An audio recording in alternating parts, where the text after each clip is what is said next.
La historia de los últimos 150 años ha mostrado cómo el modelo capitalista ha ido generando crisis y acomodamientos permanentes, siempre a costa de los sectores explotados, que siempre terminan pagando y sosteniendo esas crisis. Cuando no, otros pueblos son invadidos bajo la excusa de una guerra para defender la libertad. Ahí está el ejemplo de la Segunda Guerra Mundial, Vietnam, Afganistán e Irak. Pero los sucesos iniciados con la crisis de comienzos del presente siglo XXI, por acumulación de situaciones, nos ha llevado a un punto muy peligroso. Por primera vez, desde que se implantó este modelo de capitalismo a ultranza, se acumulan las crisis de las finanzas y la economía con las de la energía, la crisis alimentaria y la gigantesca y peligrosa crisis climática. La crisis esta ha sido detonada por un descontrol especulativo con bienes, con títulos inmobiliarios. Hubo un descontrol de préstamos de baja calidad sobre las familias norteamericanas, dado que la carestía de la vivienda era tan significativa, aparecieron créditos para comprar viviendas muy baratos a trabajadores y asalariados norteamericanos que no podían pagar eso. Entonces la combinación de créditos elevados, salarios deprimidos y precios de la propiedad subiendo, detonó una crisis inmobiliaria sobre la cual se montó una burbuja de especulaciones financieras que amplificó de manera ficticia la realidad financiera de los bancos. La tendencia es caer los precios de los inmuebles y entonces la deuda que tú tienes no corresponde para nada a las empresas. Entonces eso de ahí viene el proceso contrario, que todos empiezan a buscar una manera de realizar sus productos, su capital financiero, todos estos documentos financieros, ¿no? Y ahí no hay donde realizarlo. Y ahí donde no hay cómo realizar, entonces se va a la quiebra. Los bancos, en vez de prestar en una relación tradicional de 1 a 8 entre el capital propio y el crédito que otorgan, se produjo lo que se llama el apalancamiento. Entidades que prestaban 25, 30 veces en relación a su capacidad para sostener esos créditos. Entonces se ha desatado una escalada de acciones especulativas que ahora están detonando y en una gran dificultad del propio sistema para conocer cuál es el volumen de esos préstamos. Son tan sofisticados, se hicieron con cálculos matemáticos tan exóticos que nadie puede calcular exactamente cuál es el bache de pérdidas que ha dejado esta operación financiera. La crisis que se está destapando en Europa después de los Estados Unidos es una crisis económica debido al hecho que durante años se ha hinchado la economía trabajando con, o sea, el dinero por el dinero. Se especulaba sobre el dinero y la riqueza ya no era dada del trabajo, o sea, el dinero se hacía con el trabajo, como lo hacen cualquier laborador, cualquier trabajador del mundo produce riqueza con su trabajo. Pues no.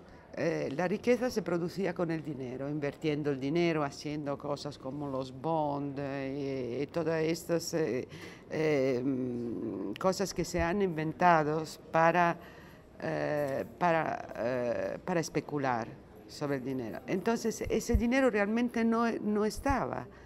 Entonces es como una olla de presión, se dice así, ¿no? Que va bulliendo, tú no te das cuenta y en un momento dado explota. Y eso es lo que ha ocurrido, porque en realidad el dinero, la riqueza no era verdadera, era finción, era dinero que circulaba, pero que no tenía la gente, ¿no? Esta crisis tiene características únicas, es diferente de todas las otras. Es una crisis global, pero es una crisis simultáneamente financiera, económica, cultural, ambiental energética, es una crisis total y que abarca la totalidad del mundo. Y es una crisis también diferente porque, y que amenaza la misma sobrevivencia de la humanidad, porque la potencia hegemónica imperialista que es hoy Estados Unidos, que sucedió a Inglaterra, tomó el papel que tenía en Inglaterra en el siglo XIX, pero con características muy diferentes, porque la potencia hegemónica es al mismo tiempo un país y una sociedad en una crisis interna muy profunda. Estados Unidos son hoy el país más endeudado del mundo, es astronómico, con la deuda pública interna más elevada del mundo, con una deuda de la balanza de corriente enorme. Este año, por ejemplo, la deuda de la balanza comercial va a ser superior a 800.000 millones de dólares. Esto significa que es un país parásita, un país que consume. Uno va a Nueva York, a la costa occidental, a todos lados, y ve que casi todo lo que la gente compra es extranjero hoy. Se puede mantener esto, tiene el dólar como moneda, que es el universal, después de Bretton Woods, pero esto está explotando por todos los lados. Y la crisis se hace estructural. Y es una crisis estructural en que para encontrar tentativas, desde luego frustradas, de salida, son las llamadas guerras preventivas y el saqueo de los recursos naturales de los otros pueblos. El mundo occidental y capitalista, regido unilateralmente por el imperio estadounidense, desde el nuevo modelo de globalización que ha impuesto, ha desatado por su avaricia y la desregulación a ultranza de los sistemas de crédito una crisis de enormes proporciones que terminó por arrastrar en su estrepitosa caída las finanzas mundiales, provocando la que ya es la peor crisis de la historia mundial en varios siglos.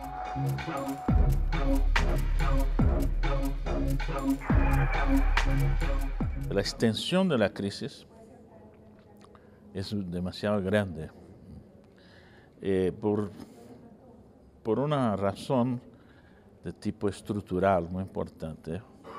La recuperación que tuvo el capitalismo de los años de la década de 70, 80, que fueron años de mucha dificultad de funcionamiento del sistema y de una depresión, relativa depresión de largo plazo. La recuperación que se logró en la década de 90 estuvo muy basada en soluciones financieras a nivel mundial que permitieron al capital financiero actuar con una libertad fuera del común y aprovechar el proceso de expansión de la economía mundial, lo que se llama en general de globalización, una etapa de esta expansión muy importante, para desarrollar una independencia del sector financiero muy fuerte, pero sin ninguna base, ¿no? Es decir, bueno, claro, había una base inicial, se apoyó mucho en las deudas públicas que se desarrollaron, sobre todo en este periodo, un endeudamiento de los estados muy grandes para viabilizar el funcionamiento de la economía mundial. Y se aprovecharon de eso para, con el lanzamiento de títulos y deuda, etcétera, etcétera, manejar estos recursos para desde ahí entonces lanzar una serie de papeles financieros sin ningún respaldo, ¿no?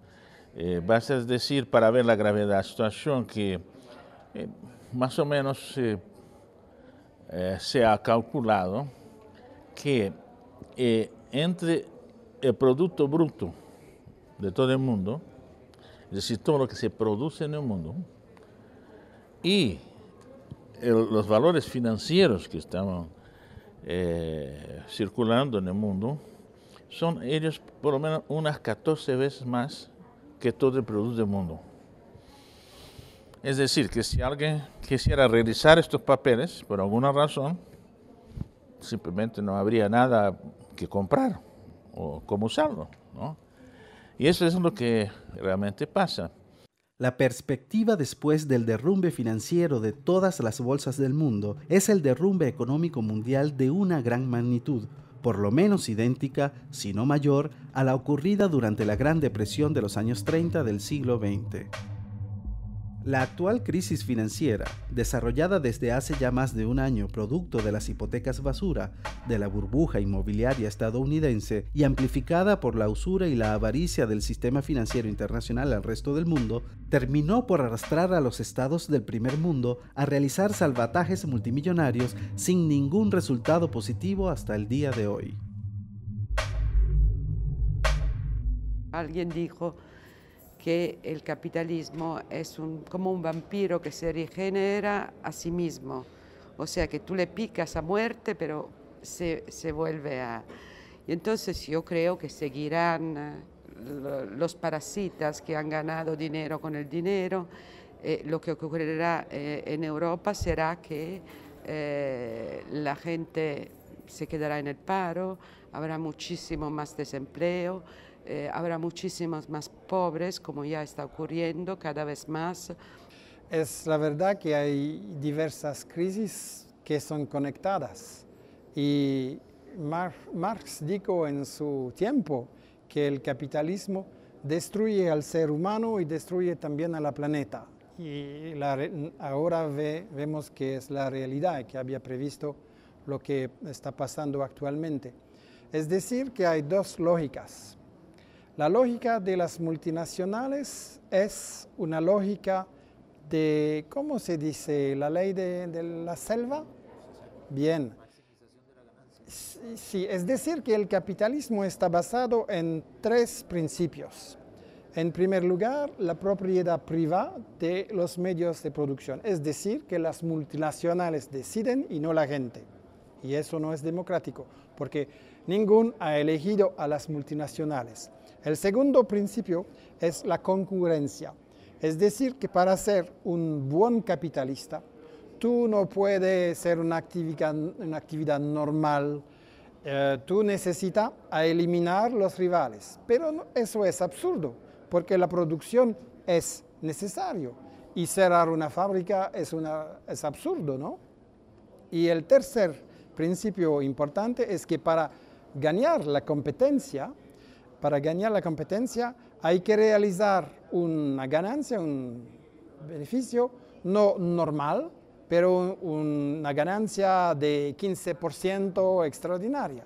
Y naturalmente eso arruina el sistema porque la competencia es destruir al rival, destruir a capacidades de producción y los tres principios conjuntos, propiedad privada, no democrática, competencia maximal y beneficio, ganancia maximal, esos tres principios conducen a un sistema absurdo. Estados Unidos necesita más deuda para tener recursos para hacer guerra con todo el mundo, ¿no? Y entonces es un costo muy alto todo eso. Y para mantener una población norteamericana que no ahorra, consume más de lo que produce el país, porque Estados Unidos es un país que importa mucho más de lo que exporta. Entonces, él agrega a su producto lo que importa, una parte grande de las importaciones, muy grande. Eso llega a veces a 500 mil millones de dólares por año. Es una cosa increíble. Entonces, en Estados Unidos el efecto de esta política va a ser más profundo. Como afirmábamos antes, a diferencia de lo ocurrido en otras crisis económicas y financieras anteriores, esta nueva crisis crediticia, financiera y económica mundial se ve agravada hasta los límites insospechados al sumarse recurrentemente una gigantesca crisis energética mundial y una crisis climática que amenaza con la destrucción lisa y llana del planeta en el que vivimos. Y esta nueva y única situación representa un verdadero cataclismo potencial, si no real, para la civilización humana, sin ningún otro precedente en la historia universal. La crisis financiera es solamente un aspecto de una crisis mucho más fundamental. Evidentemente va a tener sus efectos sobre el sistema productivo y sobre la situación de muchos países en el mundo.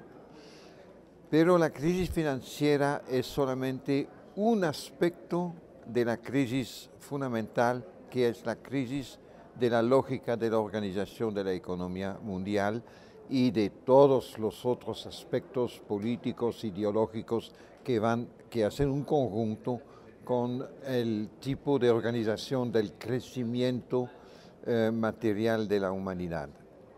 Es una crisis no solamente del capitalismo como sistema económico, sino como realmente proyecto de civilización.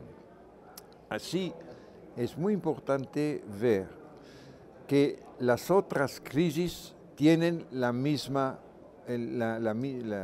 fuente, el mismo origen. Por ejemplo, la crisis alimentaria. La crisis alimentaria es debida en gran parte por el hecho que el capital financiero se desplazó de otros sectores para entrar en el sector agrícola y especular sobre los precios de los bienes de la agricultura. También proviene en parte del proyecto de agrocombustibles. Según el Banco Mundial, 75% de la alza de los precios es debido al desarrollo de los agrocombustibles, que son pensados como solamente una manera de prolongar el tipo de consumo de energía que el sistema, el modelo, especialmente neoliberal, ha provocado. Ahí también la crisis energética, es decir, el hecho que dentro de más o menos 40 años no vamos a tener petróleo, que dentro de 60 años no vamos a tener más gas natural, que tenemos todavía por 200 años de carbón, pero que el uranio también para la energía atómica es muy limitado. Así, el problema ha sido que con el proyecto neoliberal de liberalizar todos los intercambios para aumentar el crecimiento económico, ha provocado un nivel de extracción de la materia prima enorme y en particular de las materias primas energéticas de la energía fósil. Y así se provocó un tipo de modelo de crecimiento con un consumo muy elevado de energía. Y eso está también provocando la crisis energética. Más allá de la crisis de coyuntura, en la profundidad del modo de producción dominante, se hace cada vez más evidente una crisis histórica del capitalismo. La incapacidad del sistema para resolver los problemas vitales que hoy afectan a la humanidad.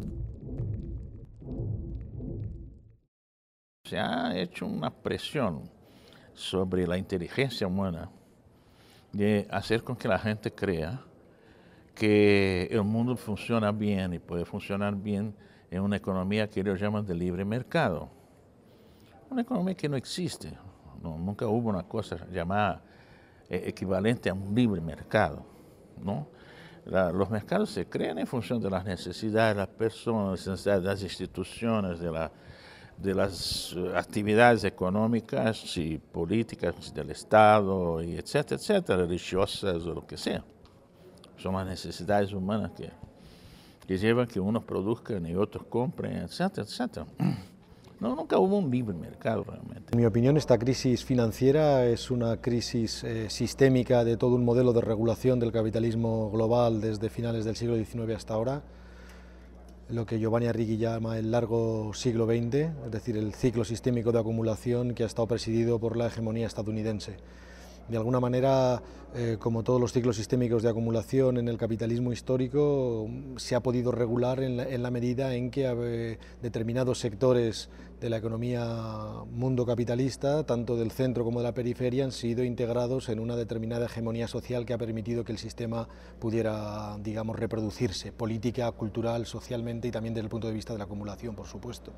Desde ese punto de vista, este ciclo sistémico de acumulación ha permitido la incorporación de las clases obreras del centro de la economía mundo capitalista, básicamente masculina, pero no solo, y ha permitido incorporarse o ha ofrecido una promesa de incorporación vía las estrategias de desarrollo que se incorporan a los modelos de crecimiento económico en la periferia desde la segunda, tercera década, cuarta década del siglo XX a buena parte de los países de la periferia de la economía mundo capitalista.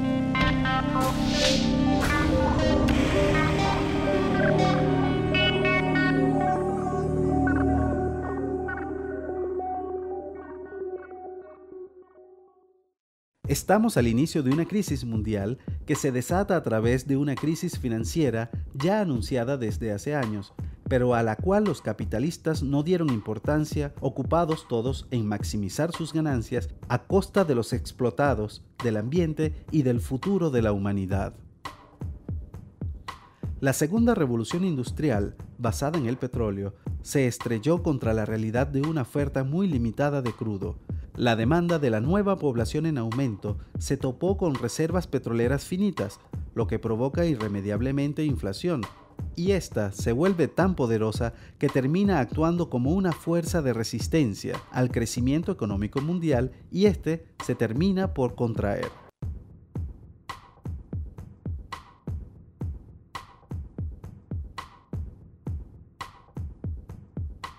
El encarecimiento energético se traslada a aquello que se fabrica, desde alimentos hasta la electricidad y el transporte, influyendo no solo sobre los aspectos de producción, sino sobre todos los aspectos de nuestra cotidianidad.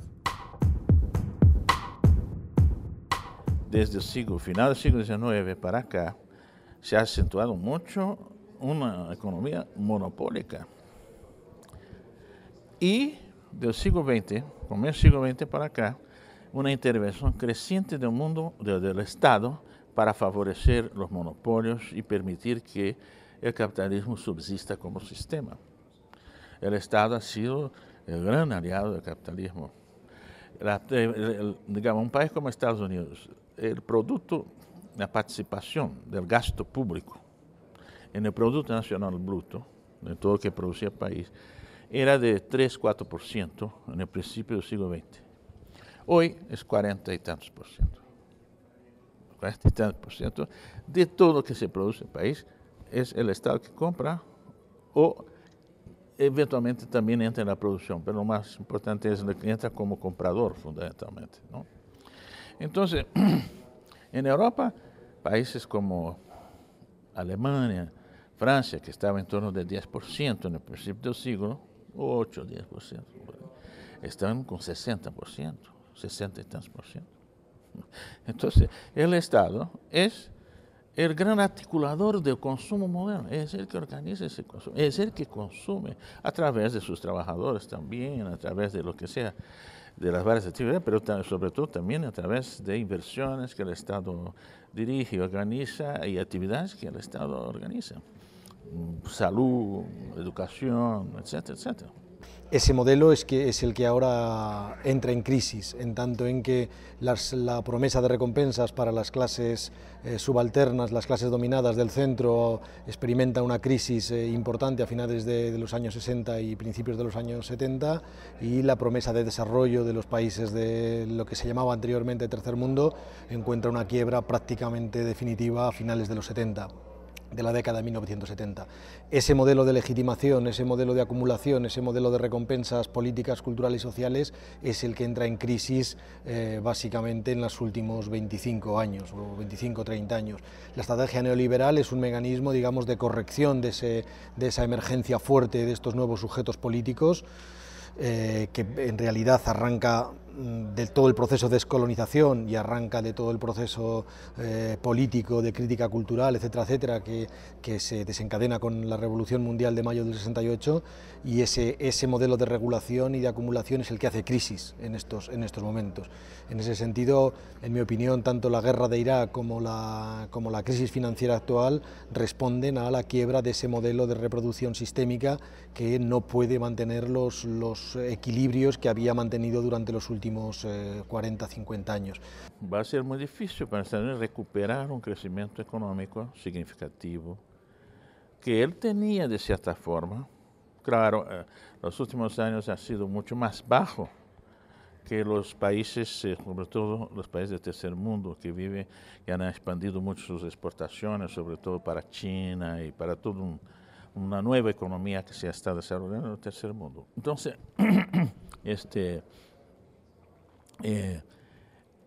la crisis, es decir, la solución de la crisis apunta hacia un periodo bastante largo de bajo crecimiento, de tendencia.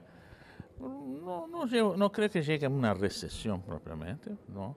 Pero por una tasa de crecimiento bastante más baja, con un endeudamiento creciente, con una moneda, por lo tanto, extremadamente frágil, ¿no?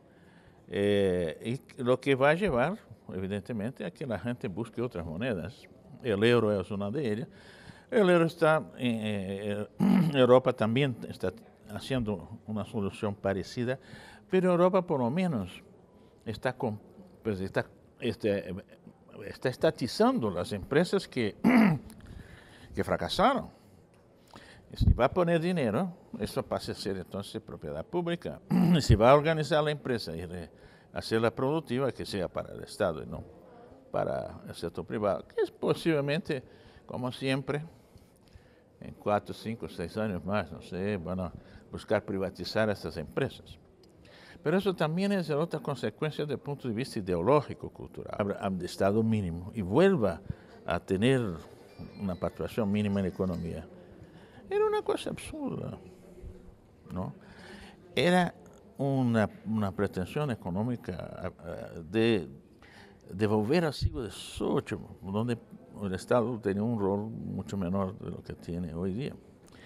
Bueno, entonces esa gente desarrolló un pensamiento económico absurdo. Como si esto fuera poco importante, se le suma otro factor de crisis a los dos descritos: el cambio climático, que erosiona gravemente la economía de una gran parte del planeta. Los huracanes, tsunamis, sequías e inundaciones solamente en los Estados Unidos ya supera con amplitud preocupante los $250.000 millones. Desastres naturales acentuados por el cambio climático que están diezmando ecosistemas enteros en todo el mundo, destruyendo no solo producciones agrícolas e infraestructuras, sino que comenzaron a ralentizar con mucha fuerza la economía global, generando además gigantescos desplazamientos de millones de seres humanos.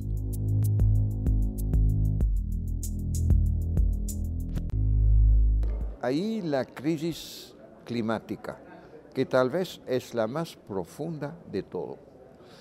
No tenemos idea de lo que va a suceder con la crisis del clima. O la crisis la crisis climática está vinculada también con el modelo de desarrollo económico de tipo neoliberal y capitalista. Doy un ejemplo. El aumento de CO2, de carbono en la atmósfera y de los gases invernaderos y el aumento del calentamiento de la Tierra ha seguido una curva que corresponde exactamente con la era neoliberal. Evidentemente ya es un problema más antiguo del momento desde el siglo XIX, cuando se desarrolló el sistema capitalista industrial. Pero aumentó de manera muy fuerte en los años 70, mitad y fin de los años 70, al momento mismo que se empezó la era neoliberal en la evolución económica. Y así hay las curvas del aumento de CO2 y de calentamiento de la Tierra que sigue exactamente la curva de la economía neoliberal. Lo que significa que las causas fundamentales de la crisis también climática, son cosas similares. Y esta crisis climática va a ser muy grave, porque si no se hace nada dentro de los 10, 15 años que nos quedan, vamos a tener realmente problemas enormes, no solamente problemas de no posibilidad de regeneración de la tierra, sino también problemas, por ejemplo, de migraciones. Se espera que si no se hace nada, dentro de 30, 40 años, vamos a tener entre 150 y 200 millones de migrantes climáticos. Es decir, de gente que no pueden continuar a vivir en el lugar donde están por el cambio climático.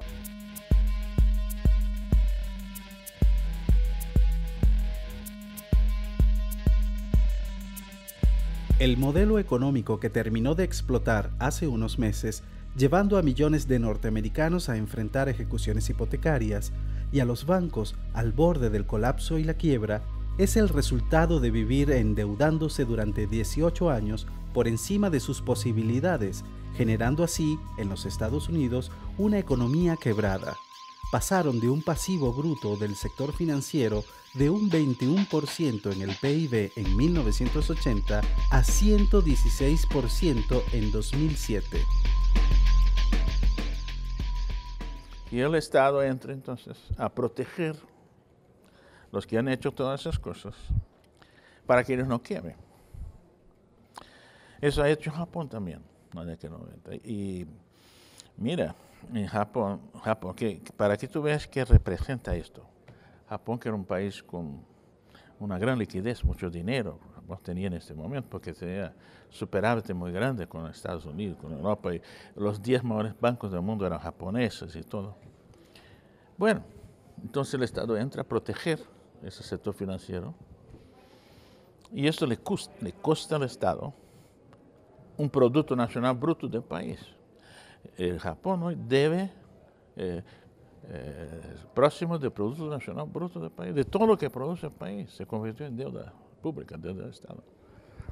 Es una cantidad tremenda de recursos que fueron movilizados para ese sector financiero, con un resultado, crecimiento económico muy pequeño, porque toda la plata va para conservar un sector financiero que no aumenta la producción, no tiene un efecto realmente significativo para la economía. Entonces, Japón ha vivido ahí 10 años, 15 años, hasta hoy. No ha recuperado totalmente de esa situación. Son unos 15 años, 12 años que están en eso. Es un orden de exclusión, es decir, por ejemplo, en la cuestión agraria, se trata de una agricultura únicamente para exportar para las multinacionales, excluir muchos campesinos, y donde van los campesinos cuando no hay trabajo, cuando no hay suficiente industria en el tercer mundo, entonces no es una solución. Hay que buscar, como en Venezuela y en otros lugares, para un otro mundo, una otra manera de organizar la economía, y también terminar con el poder de las multinacionales, porque eso es la causa de esa crisis y de otras.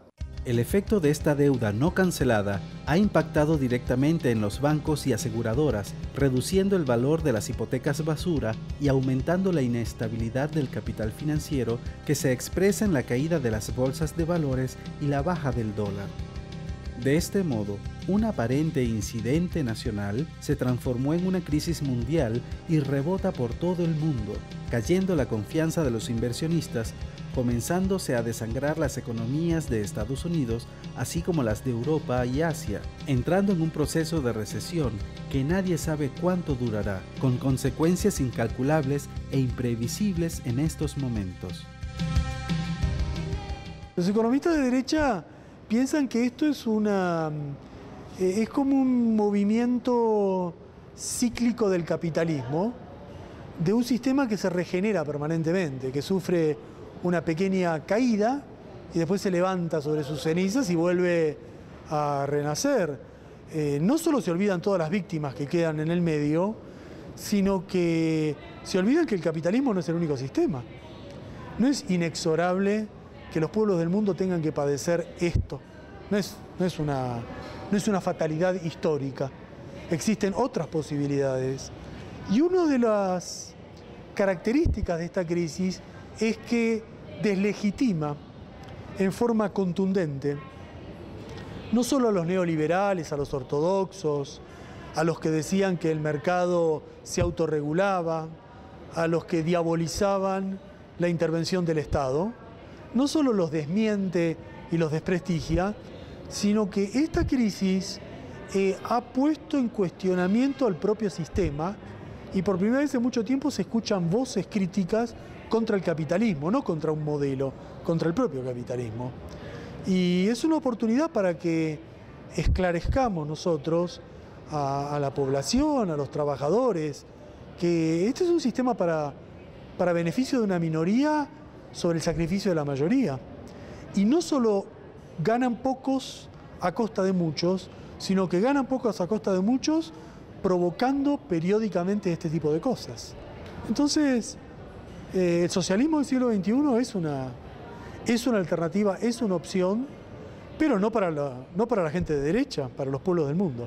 El capitalismo, y no únicamente el neoliberalismo, dice que el mercado debe ser libre y que el Estado no necesita intervenir. En realidad, su concepción es el Estado no debe intervenir para proteger a los trabajadores y los pobres. Pero cuando hay una crisis, cuando hay una cuenta muy dolorosa, en ese momento el Estado y el Estado del mismo Bush viene para que nosotros van a pagar la cuenta. Naturalmente es la demostración que se trata de una hipocresía completa y eso la gente debe pensar, debemos organizar un debate. ¿Cómo es posible que ahora Bush y Sarkozy y la Europa y todos han realizado prácticamente lo contrario de que nos hablan desde 10 años? No es un milagro, es un milagro de hipocresía. El Estado no es necesariamente la expresión de la población de un país, por ejemplo. No, el Estado expresa las fuerzas dominantes de este país, ¿no? Y nosotros tenemos un oligopolio de grandes bancos mundiales. Ahora mismo, bienvenidos en nuestra comisión, somos como 5 bancos que manejan todo el sector financiero mundial, cerca de 50 y poco % del sector financiero del mundo. Entonces, realmente, es esta gente, ¿no?, que está imponiendo al Estado las políticas. El caso norteamericano es terrible. Es un expresidente de estos bancos decadentes y que están quebrando, es el responsable por orientar los recursos del Estado para salvar el sistema, que él llegó a la conclusión de que no puede salvar la gente propiamente, que es muy difícil, sino que tiene que salvar los bancos. No hay caso, en los últimos 3 días eso se marcó, no, dinero tiene que ser para los bancos principales.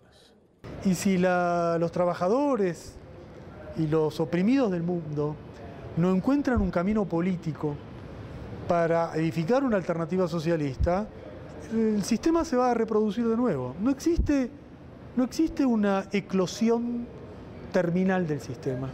El sistema no explota por fuerzas propias. Quizás sería un mundo muy sencillo si un sistema que se agota dice, bueno, yo ya no funciono más y me voy. No, este sistema se basa en intereses sociales, se basa en beneficios que obtienen los capitalistas de la explotación, y ellos van a recrear el sistema de explotación si los que luchamos contra el capitalismo no sabemos construir una alternativa, así que tenemos que trabajar por la alternativa. Los sacerdotes del capitalismo configuraron a través de los últimos 30 años el modelo neoliberal en donde imperaba la hegemonía del capital financiero especulativo, haciendo que más del 90% de los movimientos económicos se dieran no solo en la esfera de la producción o del comercio de bienes, sino en la compra y venta de papeles en la bolsa de valores o en las deudas públicas de los gobiernos. Así de clara es la realidad de la crisis actual. No importaba producir, lo importante era jugar con especulaciones que daban rápidas ganancias, no importando las consecuencias. Se irá dibujando otra geografía del poder, poco a poco, que no serán ya los Estados Unidos, sino que serán otros países, no será Europa, muy probablemente, casi seguramente, serán otros países. No sabemos cuáles, podemos imaginar. Necesitamos una economía donde la ganancia no se debe eliminar en una fase que puede ser larga, pero hay que los principios fundamentales de la economía, de la producción, de la vida social, no es la ganancia de una minoría, es las necesidades de la mayoría. ¿Por qué necesidades hay? Hay posibilidad a desarrollar una economía. Hay muchas necesidades que pueden desarrollar una producción, pero naturalmente las multinacionales dicen los pobres no son un mercado, entonces los pobres fuera. Y eso no puede ser el punto de vista de la humanidad. Es claramente un momento para que América Latina estructure su plataforma monetaria poniendo distancia con el euro, con el dólar. Es momento para pensar en otros patrones de sostén de la moneda, pero está la coyuntura y está lo que viene después. Yo te querría plantear un mensaje. Si la crisis llega, las clases dominantes van a buscar salvarse, cada una por su lado. Y a la clase dominante brasileña le va a importar muy poco lo que ocurre con Ecuador, y a los capitalistas argentinos le va a preocupar muy poco lo que ocurre con Bolivia.